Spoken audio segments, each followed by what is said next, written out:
Cette année de présence et d'investissement au Gabon du groupe Olam, un bilan en somme positif au regard de l'impact de ces différentes activités engendrées sur l'économie gabonaise de 2010 à 2017, une séance de restitution menée conjointement par deux nationaux, Maïs Mouissi, éminent économiste, et Marc Onaïsangui, lauréat du prix Goldman sur la préservation de nos forêts. Le dit rapport détaillé comprend 106 pages en liaison étroite avec la méthodologie de l'étude socio-économique, impact positif, limites et axes d'amélioration, comment amplifier les impacts positifs et limiter les impacts négatifs. Cette étude indépendante a permis notamment aux intéressés d'aller au contact des populations dans divers sites exploités par Olam. Nous avons visité les plantations, la Destincoque, les ports, et sur chaque site, nous avons eu des entretiens avec des responsables et des entretiens sur la base d'un échantillon avec des salariés que nous avions sélectionnés.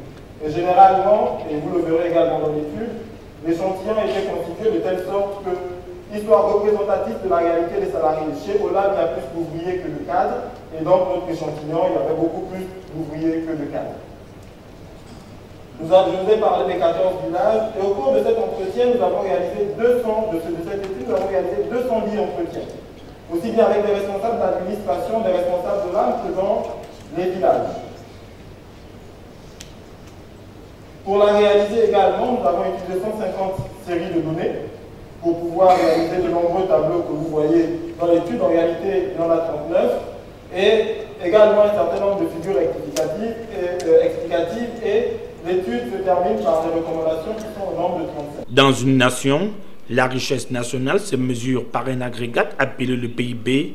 L'investissement de l'Olam sur l'année fiscale 2016 est plus que élogieux au regard des chiffres. Que sur l'année fiscale 2016, Olam a contribué à hauteur de 295 milliards dans la formation du PIB nominal.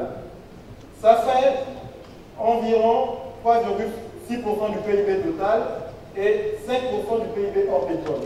Au titre des griefs à l'endroit de l'Olam, on note cependant une faible densité sur les finances publiques, une faible représentativité des industries locales à la ZRP d'un COC, soit 23% des entreprises gabonaises, contre 77% des groupes étrangers. L'impact des activités de la Sotrader Graines sur les sites et régions reste à déplorer. Aucune transparence des activités de l'Olam n'est rendue publique en termes de chiffres. La dernière étape, c'est le rapport que nous avons publié en 2016, en décembre 2016, avec une organisation américaine, IKEA, où nous avons dénoncé le taux de déforestation de l'Olam dans toutes ses activités au Gabon, sachant très bien que l'Olam, au Congo-Brazzaville, est certifié FSC. Ça veut tout simplement dire que dans le taux de déforestation prévu par cette certification, il ne faut pas dépasser 10 000 hectares. Et toutes les activités de l'Olam au Gabon en une année ont fait la démonstration que les 10 000 hectares ont été dépassés. C'est pour ça que nous sommes tombés d'accord. Quand nous avons publié ce rapport, on a dit, écoutez, pas la terre. L'Olam a dit pas la terre. On a commencé des discussions à Washington entre le patron de l'Olam à Singapour et le patron de Mighty Earth, Henry Waxman, à Washington, sur un moratoire d'un an, zéro déforestation.